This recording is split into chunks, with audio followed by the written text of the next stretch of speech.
The gentleman from Florida, Mr. Donalds, is recognized for 5 minutes. Thank you, Madam Chair. First and foremost, obviously in the committee room today, we have family members from Highland Park and from Uvalde. For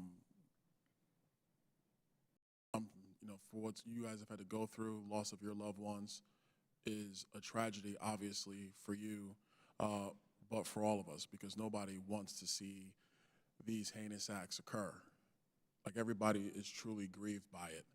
I think that for the families who are here, and for even the families who might be watching this hearing, you might be concerned about what happens here in Congress and not understanding why the tragedy that has been inflicted upon you is part of a debate or a part of a back and forth between members of Congress. And I think it's important for not just the families, but for the American people to understand that when these tragedies occur, we grieve with you, but we also have the responsibility for governing the nation. We do not have the ability, although sometimes in previous Congresses that ability has been taken. But in my view, we do not have the ability to just simply pass laws because of tragedy or because of heartache.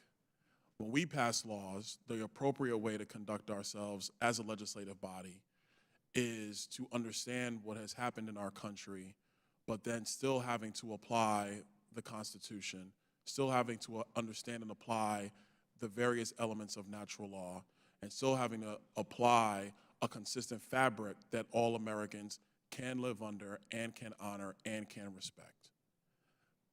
These tragedies are crippling to see, but in and of themselves, those tragedies do not change the Second Amendment to the United States. I had a conversation in the hallway with one of the survivors of the Highland Park shooting. And in our conversation, what was mentioned was, well, what about amending the Constitution?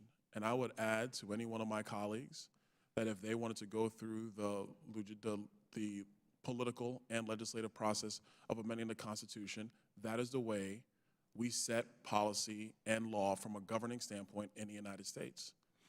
And so I think it was important to kind of make that up, because we're going back and forth between ads and gun specifications. But for the people here in this hearing, it's important to understand why these deliberations are happening in front of you. And for the people who are watching on C-SPAN or wherever, understand why these deliberations occur. Because we just can't, in my view, just pass something and just do something for the sake of doing something. Because the history of Congress is replete with Congress doing something and often doing it wrong, and then ignoring what they did wrong because you already got the ticker tape parade. Mr. Busey, quick question for you. You've referred several times in your testimony today that the weapons that we're talking about under a proposed assault weapons ban are quote-unquote weapons of war. And I'm paraphrasing your comments. Are these weapons, the ones that are sold, the ones that are manufactured by the companies here today and other companies that are not with us, are these the same weapons that are used by men and women of the United States military? With very, very minor differences, yes, they are, and in some cases, they are superior to the guns that we are supplying to our soldiers. Can you stipulate the differences between the guns that are used by members of our military versus what are sold by retailers? That would be an awful long list, but I think what you're getting at is whether many of the guns supplied to the military have a selective fire switch, which means they can fire in 3-round bursts or fully auto versus semi-automatic. So what our men and women in military have are 3-round bursts and fully automatic. Is that available for sale in retail in the United States of America to citizens? Not generally, no, but there are many firearms instructors who now advocate that single fire, as in semi-auto fire, is more effective and more deadly than 3-round burst or fully auto. Advocating versus what is actually allowed on a firearm, those are two different things. Wouldn't you agree, Mr. Busey? Excuse me, sir, I don't understand your question. If your position is that semi-automatic firing is somehow better than fully automatic or 3-round bursts, those are different distinctions. Isn't that true?